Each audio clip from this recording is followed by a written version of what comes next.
It has been a violent weekend in Cincinnati. Police are investigating 3 separate shootings just today, one of them fatal. Officers were tipped off to the most recent one by ShotSpotter. Police responded to the scene in Norwood near Irving Place and Montgomery Road. Soon after, a man showed up at the hospital with a gunshot wound to the leg and told police he was shot on Irving Place.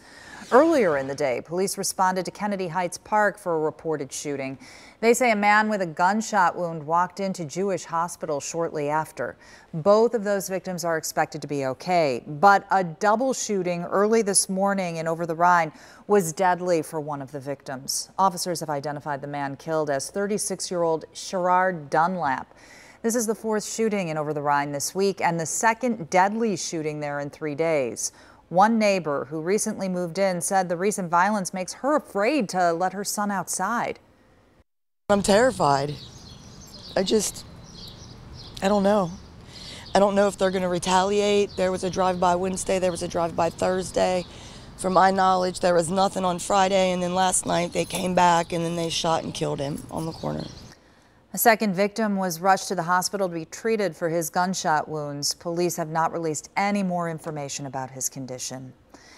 We looked into the latest Cincinnati police crime report for some perspective on this seeming spike in violence. The latest report published last week shows 22 homicides so far this year, but we know of at least 4 more homicides in Cincinnati since that report was published, which puts us about on par with the homicide rate this time last year.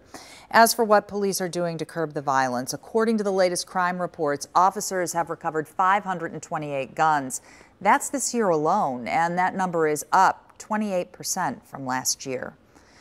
Mitch Morris speaks out against gun violence with the Phoenix program for Cincinnati Works. He says while the summer months often mean an uptick in violence, they also present an opportunity to stop it where it starts.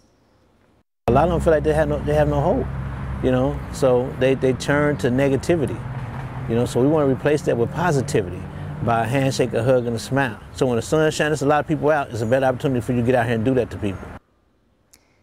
He wants people to know when it comes to the factors that might lead to violence, there is help out there and to reach out for it.